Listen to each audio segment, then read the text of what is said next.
Araw sa atin lahat mga kababayan, saan ang panig kayo ng daigdig naron. Dito na naman tayo sa another episode ng ating vlogs, Badong Aratilis po. Pag-uusapan natin ngayon yung Supreme Court po. Ito po ay hindi po simpleng utos, no?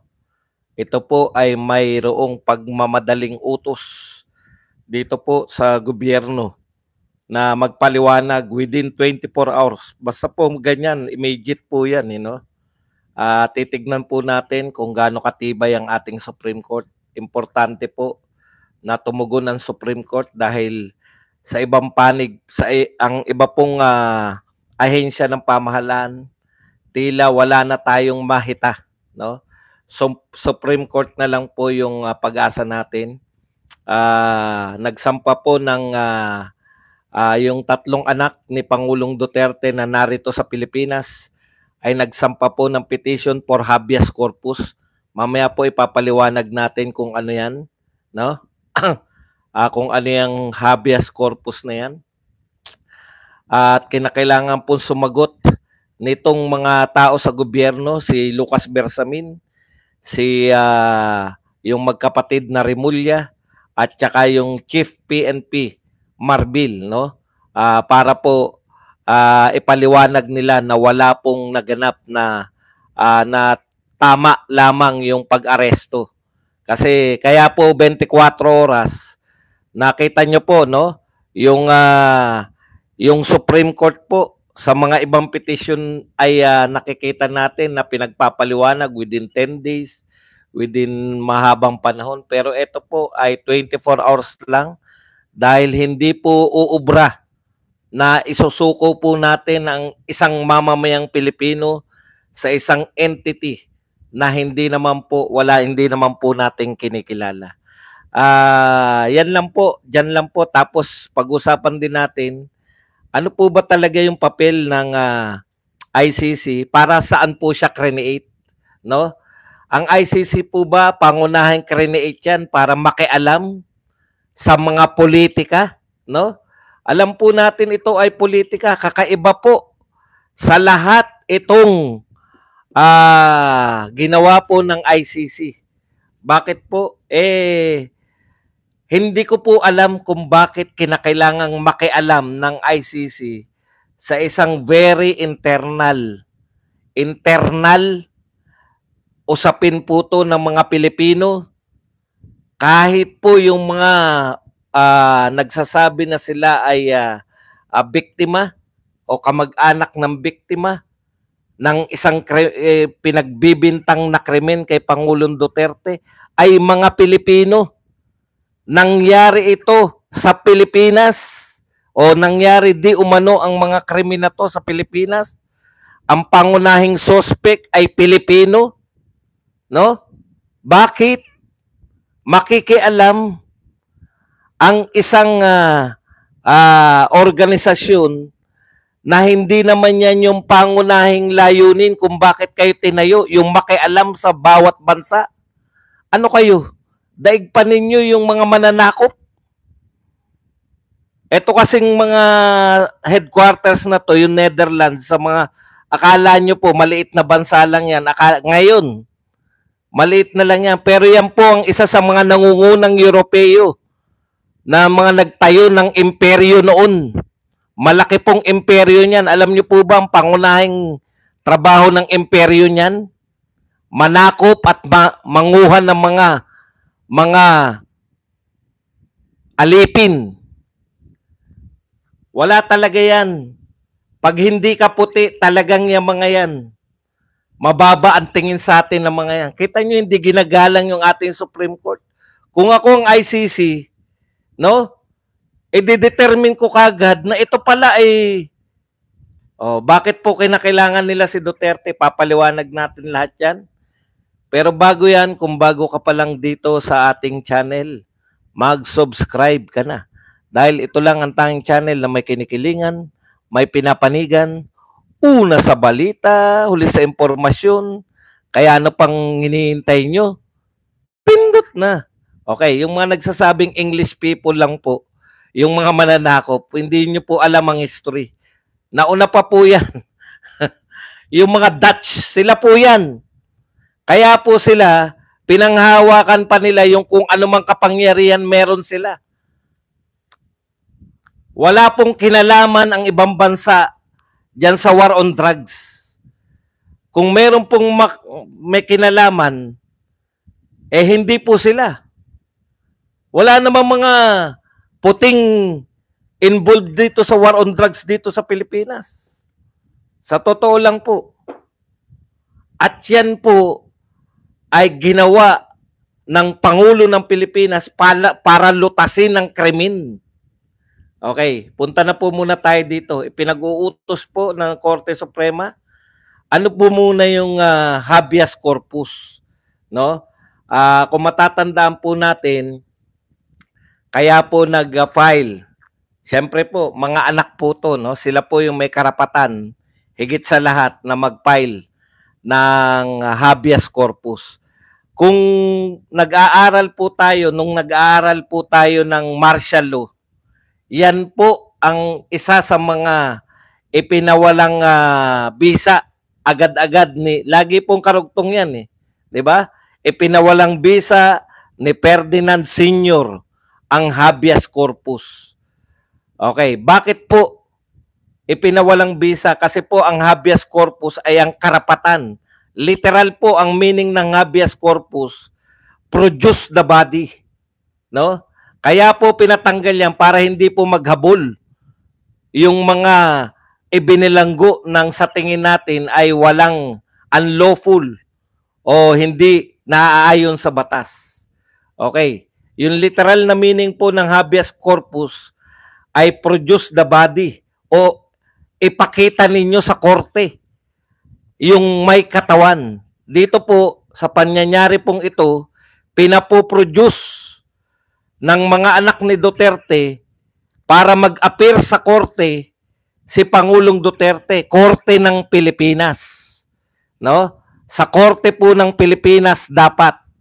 Okay, mamaya na po yung sa ICC. Dito muna tayo. Dahil tayo mga Pilipino involved, Pilipino po yun ang huli. Kita nyo naman, may Amerikano ba doon? May taga-Europe ba doon sa mga nanghuli? Wala po. Kilala nyo lahat, si General Torres, siya yung namuno ng... Tapos si General Marbil naroon, yung kausap siya ni Senator Go. No? Pilipino po yan lahat. Kaya po sila, inuutusan sila ng Korte Suprema, nagpetition yung mga anak, tignan nyo po kung gaano ka-urgent ha. 24 oras kinakailangan yung sagutin. Okay. Ano po ba yung habeas corpus dito sa Pilipinas? In Philippine law, a writ of habeas corpus is a legal remedy under Rule 102 of the Rule of Courts designed to protect individuals from unlawful detention. Okay, poprotektahan po ang mga individual na Pilipino. Yung habeas corpus po ay para proteksyonan yung isang individual, yung isang Pilipino mula po sa unlawful, mula po sa labag na pagpapakulong. Ayan. So, it requires the custodian of a detained person to bring them before court and explain the legal basis for their confinement.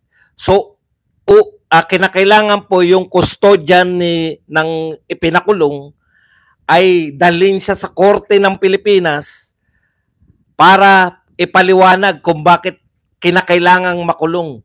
So una po kasama po yung pagdadala sa habeas corpus, dadalin mo yung pinakulong mo, ipapakita mo na, kasi karamihan po, di ba? Natatandaan natin yung mga angal ng mga napakulong nung panahon ng martial law.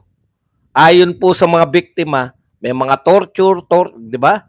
Illegal po yun. So pag pinakita mo na may mga torture diyan na hindi maganda, illegal detention na po yun. Okay. If the detention is found unlawful, the court can order the person's release. Yan po, no? So, pag ang Korte Suprema po ay nag-rule na hindi tama ang pagkakadakip kay Pangulong Duterte, uutusan niya po yung mga may custody kay Pangulong Duterte para ibalik siya sa korte ibalik siya sa korte at pagpaliwanagin yung nagpakulong sa kanya kung bakit lawful o kung bakit nasa batas. Kaya ngayon, inuunahan na po, nagpapa-interview na po, naglalabas na po ng mga pahayag itong mga sinabihan ng Korte Suprema na magpaliwanag sa kanila. Inuunahan na sa mga media, yung mga kasabwat na media. Kayo pa rin. Media sa buong mundo. Na inuunahan nila na ang paliwanag na lawful yung ginawa nila kay Duterte. Kayo kayang mga Europeans, kayo kayang mga puti, gawin kaya sa mamamayan nyo yan. Papayag kayo? Alam nyo, kaya naman sila dahil mababatingin sa atin ng mga yan. Kaya okay lang sa kanila, hindi naman namin presidente yan. Kung gawin kaya sa inyo yan, si Donald Trump, kahit na alam niyang napakalaking kasalanan nung nagdaang presidente, hindi magagawa ng isang presidente na proud sa kanyang lahi, no? Presidente na mahal ang soberenya, kahit na gaano kasutil yung isusuko niya. Ito si Biden, isusuko niya si Biden sa dayuhan para litisin si Biden dun sa ibang bansa. Hindi niya gagawin yun.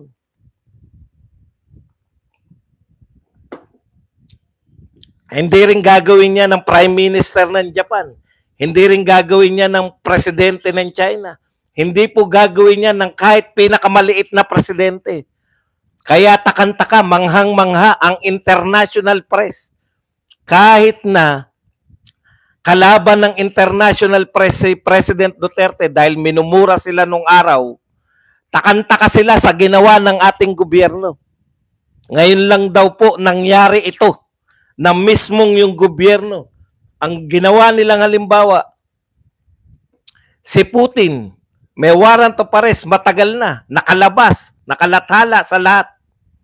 Nahuli ba si Putin? Hindi, dahil hindi miyembro ng ICC ang Russia. Si Benjamin Netanyahu, may matagal ng warrant of arrest sa ICC. Nahuli ba si Benjamin Netanyahu? Hindi, dahil hindi miyembro ang Israel. Ang Pilipinas, mayroong ICC na hindi pa nalalathala. Wala pa po nakakaalam, lihim pa. Sila pa lang nakakaalam, yung mga manghuhuli at yung mga kung sino mang tao. Lihim pa sa buong mundo. Hindi pa nalalabas.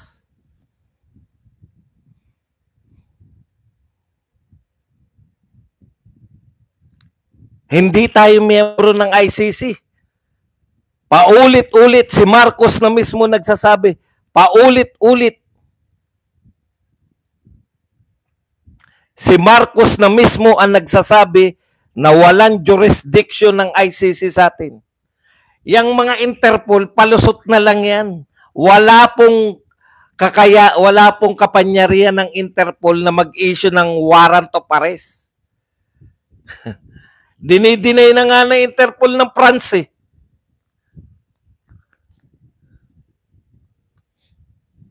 Ayon sa balita. Hindi ko na. Okay. Isa-isahin lang natin ha. Isa-isahin lang natin yung nangyayari ha. So sa makatuwid, magpapasya yung Supreme Court natin, pag hindi nila na ipaliwanag na dapat talagang litisin o hulihin at dakipin, tandaan po nyo tandaan po ninyo, hindi pa po nalilitis si Pangulong Duterte. Wala pa pong hinaharap. Huli agad. Alam niyo yan dapat, no?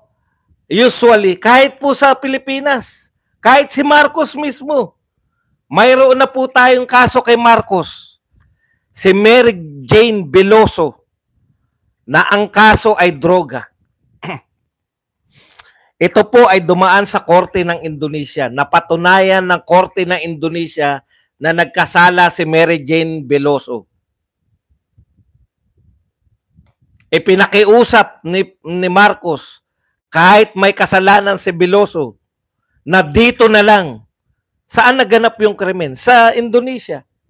May karapatan ba yung Indonesia nalitisin kung may krimen na ginawa si Veloso? Meron.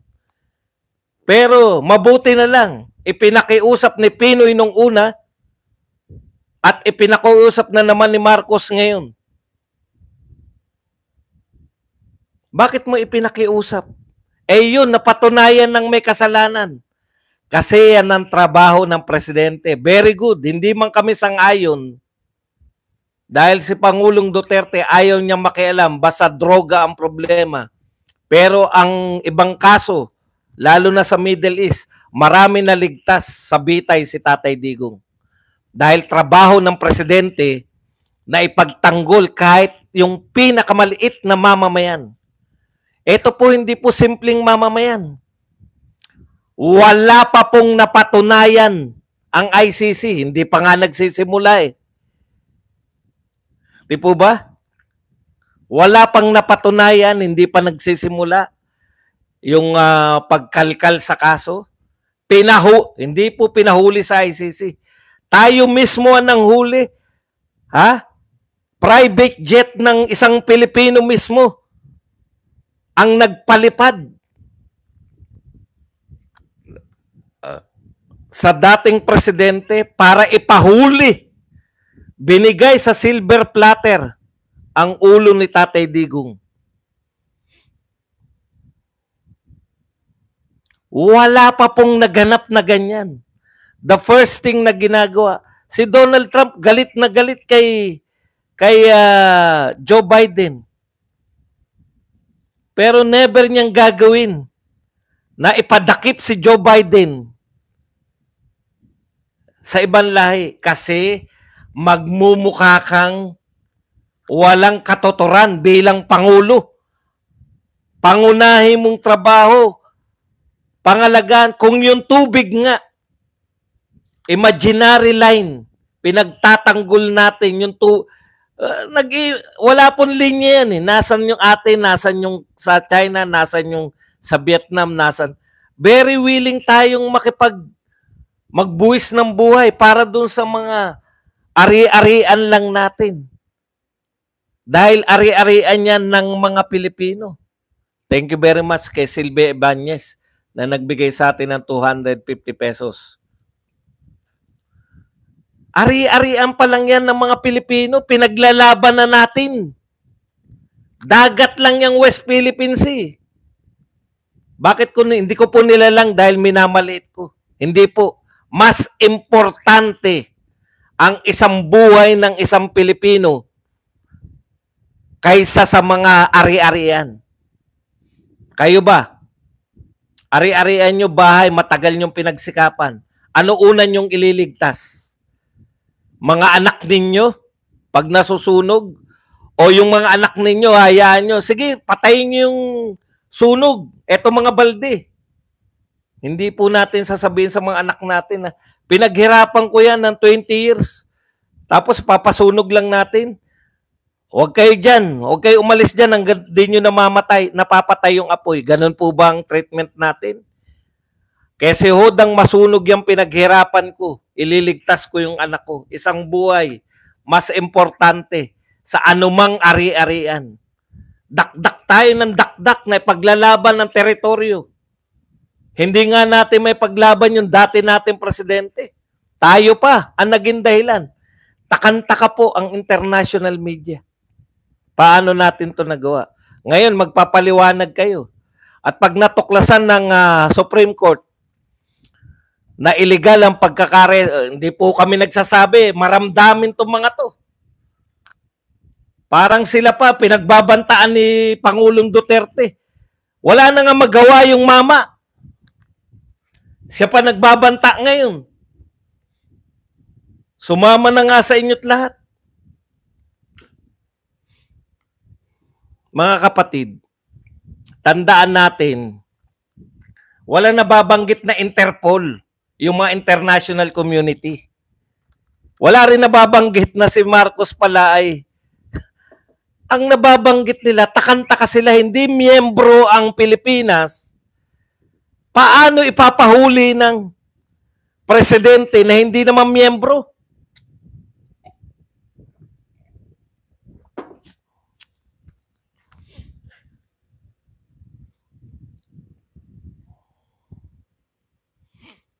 Okay. Magpapaliwanag kayo within 24. Mamaya po malalaman natin yung mga kasagutan nila at kung sila yung magpaliwanag. Kasi ang dami na po naming hinihintay na paliwanag ninyo. Mga kapatid, laging may nagsasabi na hindi po natin kinakalimutan yung iba nilang problema. Huwag po kayong mag-alala. Hindi po natin nakakalimutan yung mga budget na nilipat-lipat nila. Hindi natin makakalimutan na yung isang tulay ay binadgetan na, iniutang na, nagdala pa mula sa PhilHealth, babadgetan pa rin. Hindi po natin kakalimutan lahat yan. Hindi nga natin kakalimutan, hindi rin natin kakalimutan na mangampanya at bumoto. Pero, kinakailangan po nating alamin yung pasikot-sikot na nangyayaring ito. Kahapon, naghanap si Medaldea, dating executive secretary. Kasama na ni Pangulong Duterte si Medaldea, hinahanap pa. Sinasabi nyo na yung mga Europeans fair, yung ICC fair, bakit naghanap si Medaldea? Si Medaldea ay abogado ni Pangulong Duterte. Wala pa lang nakakausap si Pangulong Duterte na abogado. Ano kayo ICC? Nananawagan po kami sa US, sa China, sa Russia, lahat po ng makapangyarihang bansa. Tinatarantado kami ng ICC. Dito, sa ating korte, sasabihan ka, ang Miranda rights po. Di ba? Ano sabi sa Miranda rights? Ikaw ay hinuhuli namin na may kasong ganun, may karapatan kang manahimik, at may karapatan kang kumuha ng sarili mong abogado. Kung wala kang abogado, bibigyan ka ng estado. Yan po ang Miranda rights. You have the right to remain silent, etc., etc. Matindi pala yung ICC na yan. Kasama na ni Duterte sa aeroplano, abogado niya, hindi pa makausap. Ano yan? Daig nyo pa yung mga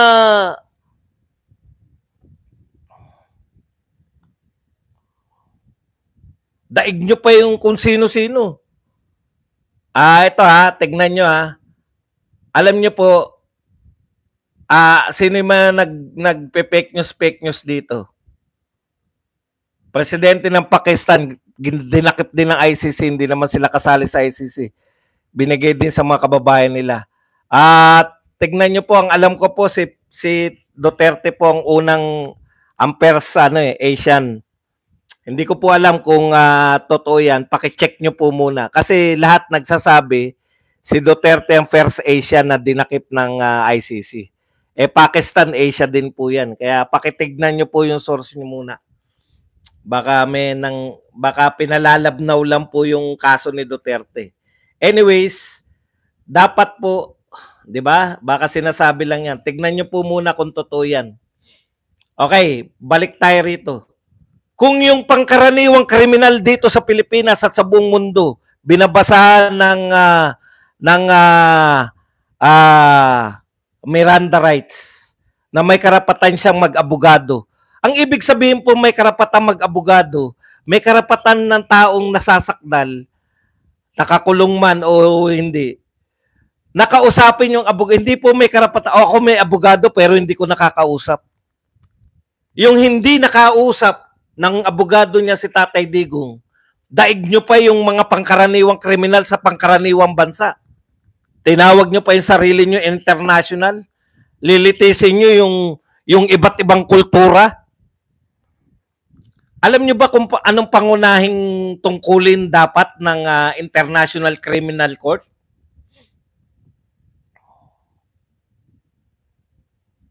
Ha? Alam niyo po ba yung pangunahing tungkulin ng International Criminal Court?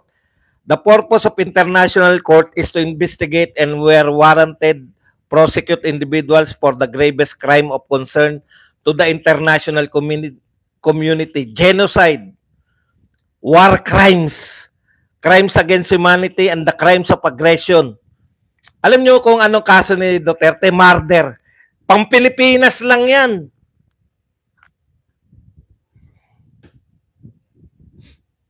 Dapat po malalaki. Grabe yung ginawa mo. Genocide. Alam niyo po ba yung genocide?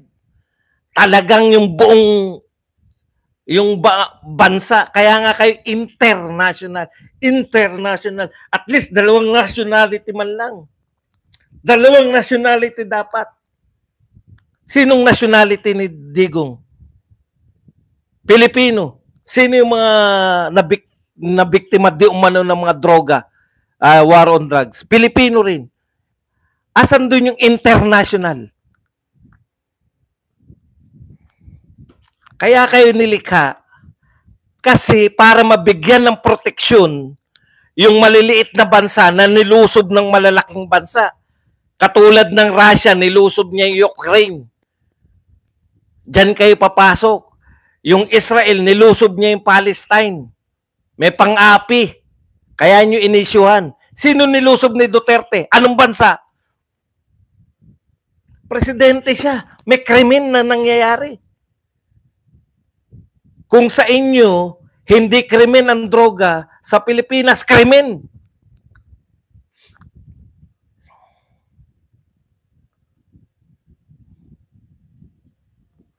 Krimen ba ang droga sa Pilipinas? Ha? Krimen. Presidente ba ng Pilipinas si Duterte nung pinagbibintangan nyo? Presidente. Ano ang dapat gawin ng presidente sa krimen? Lutasin. Ang nag-iimbestiga, hindi naman krimen sa inyo ang droga. Nakita po ninyo yung pagkakaiba? Sa Pilipinas, krimen ang magkaroon ng droga. Sa kanila, hindi krimen. Pag meron kang droga sa Pilipinas, kriminal ka. Sa kanila, hindi. Paano mo lilitisin mula sa kultura mo na hindi krimen ang magkaroon ng droga, hindi krimen ang gumamit ng droga? Paano mo lilitisin yung mga nagsusugpo ng krimen na sa bansa nila ay krimen ang paggamit ng droga? Hindi pa po, ibang usapan pa po yung pagbebenta. Maski sa Europe, maski kahit sa bansa, malamang illegal ang pagbebenta. Dito sa atin yung mere fact na meron kang drogang dala-dala, krimen na yun. Pinasisimple ko lang po sa inyo ang paliwanag. Dito sa atin, pag may droga ka, criminal, meron ka ng batas na, may batas tayo na bawal magkaroon ng droga. Sa kanila, wala. I-rehab ka. Ay, may droga ka pala. I-rehab ka namin.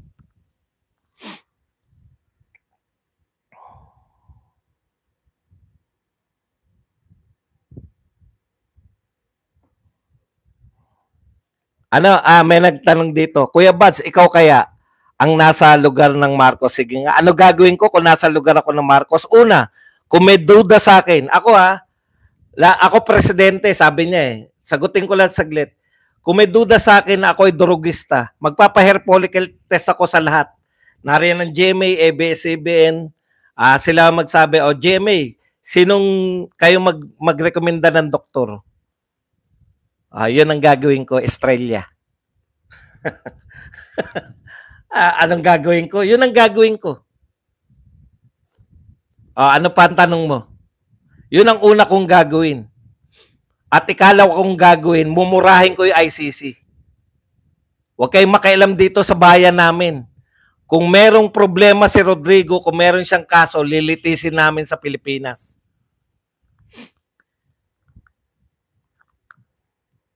Hindi namin kayo kaano-ano. Hindi nyo kami miyembro, wag nyo kaming pakialaman. Yun ang gagawin kong pangalawa, Estrella. At pangatlo, Estrella, iimbestigahan ko, isususpindi ko lahat ng involved sa paglilipat ng PhilHealth. Mula kay Recto hanggang sa lahat na nag-approve. Ikaapat, sususpindihin ko ay idideklara ko na bawal gumawa ng batas. I-reiterate ko, bawal gumawa ng batas na magbabawal ng malayang pamamahayag. Ikaapat, wag na, kasi ikaw na nagbigay ng topic ko. Tama na yan. Okay. Balikan natin yung ICC. Badong, halimbawa, Badong. Ayan na naman kayo, halimbawa, Badong. Kala mo hindi ko kaya mag-isip na mabilis. Sanay po ako sa pag-iisip na mabilis. Kaya hindi nyo, kung ikaw kaya, anong gagawin mo? Kung ako, pagdating ni Duterte, sasalubungin ko, kakamayan ko. Congratulations, Mr. President. Dahil ikaw ang nagre-represent sa Pilipinas doon sa Hong Kong na mga OFW. Congratulations. Dahil hindi man ako makapunta, buti ka pa. Na ano mo sila, napupuntahan mo, nakukumusta mo ang ating mga OFW.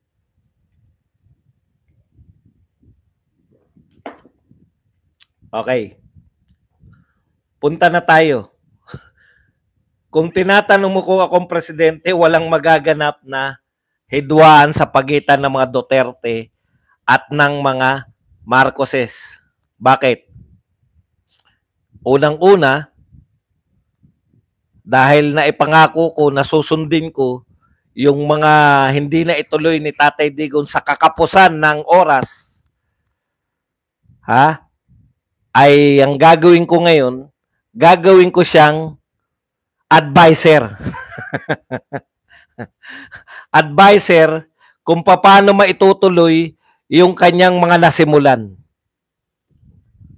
Okay na ba yung Estrella? Akala mo wala akong may sasagot sa iyo, ha? Kung ako si Marcos, wala kami magiging problema ni Inday.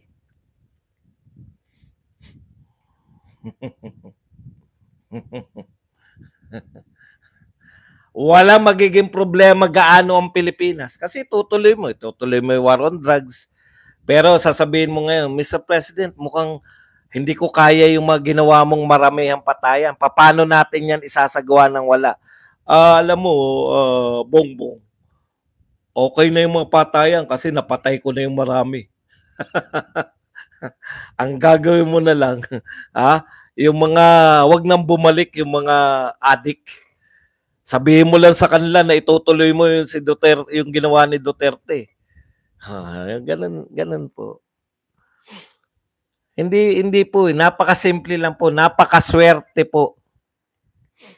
Napakaswerte po ni BBM kasi meron ng formula para maging maunlad ang Pilipinas, itutuloy na lang niya. Gusto niya kasi hindi umunlad ang Pilipinas, kundi umunlad yung mga kaalyado, umunlad yung at gusto niya na mapanatili na yung susunod na henerasyon ay kamag-anak incorporated pa rin. Okay, balikan po natin yung ICC. Siguro naman na natutugunan natin kung ano man yung gusto nyong nalalabuan kayo. Badong, halimbawa, nagdeklara yung halimbawa, Badong, sinabi ng Supreme Court natin na kinakailangan mag-appear sa korte sa Pilipinas si Duterte.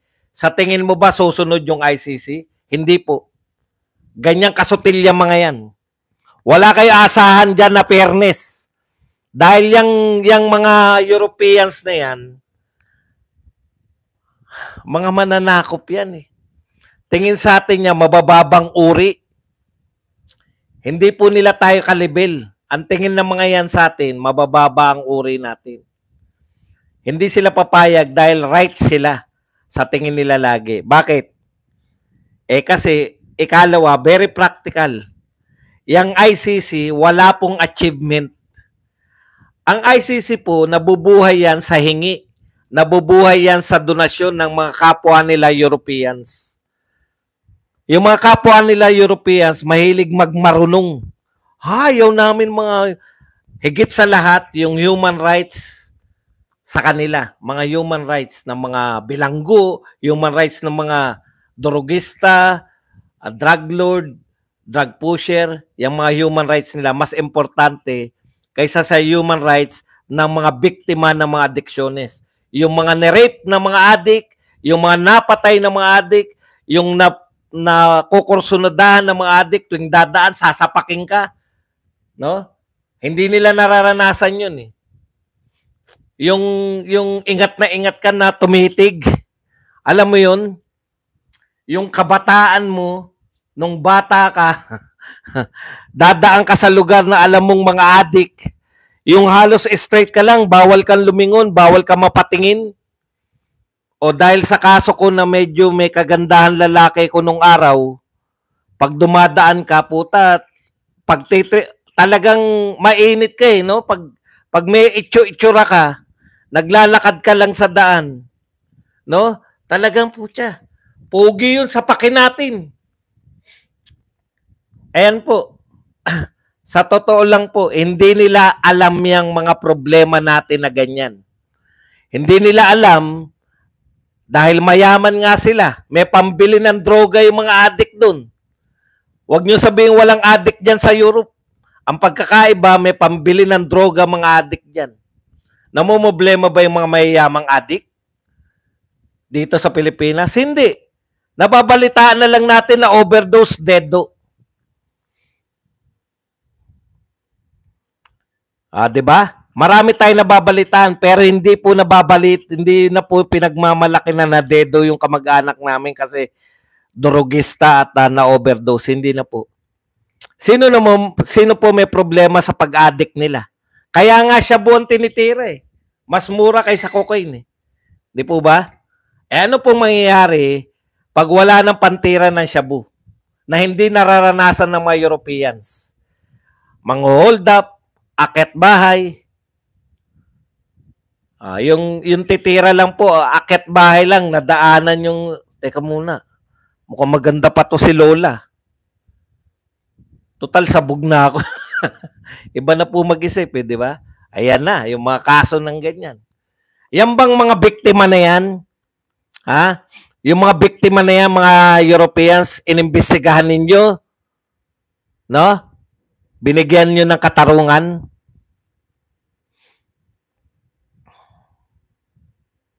Wala. Siyempre, mapipressure sila. Alam nyo po, pag nagpasya po ang Supreme Court, malaking pressure sa kanila yan. Alam nga naman hindi tayo kampihan ng US. Alam nga naman hindi tayo kampihan ng China. Sabihin lang ng US at China, putya, meron desisyon yung Supreme Court nila pag hindi nyo inintindi to. Malaki pong pressure. Pero bakit po si Duterte, tuwan-tuwa po yung ICC? Kasi wala na silang silbi. Mahuli ba nila si Putin? Hindi. Mahuli ba nila si Netanyahu? Hindi rin. May mahuhuli pa ba silang mga war crimes? Ang dami pong krimen dulot ng war. Yun po kaya kay create. Teka muna, may nagpakape. Baka magtampo tong mga nagpapakape natin. Baka hindi po alam ng mga taga rito na kaya kayo create yung mga ICC, no? Para po yung mga kaawa-awa na mga biktima ng mga malalaking bansa. Ito po tatapatin ko na kayo yung mga malalaking bansa na nanakop na maliliit na bansa. O yan, magiging war criminal sila. Yun po yung trabaho nyo. Wala naman po sinakop si Duterte. Bansa lang namin to, nakikialam kayo, nilulutas ni Duterte yung krimen ng droga dito. Nilulutas siya ni Duterte. Thank you very much dito kay Joanne na nagbigay sa atin ng 500 pesos. We are not Filipinos for nothing, sabi po ni Joanne. Maraming salamat sa iyo, Joanne. Wala akong pakialam kung fake news. Kung sa tingin mo fake news ako, ikaw ang fake news. Hindi ako nag-news. Fake news po, pag nagbabalita, hindi po ako nagbabalita. Nagko-comment po ako sa balita. O kung fake news po yan, anong magagawa natin?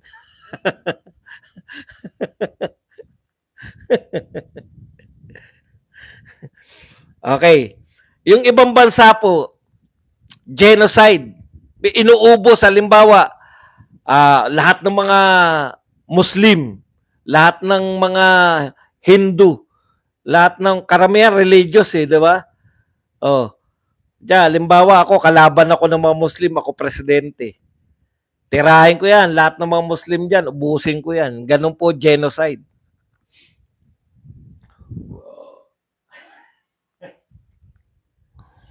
Hindi po yan ginawa ni Duterte.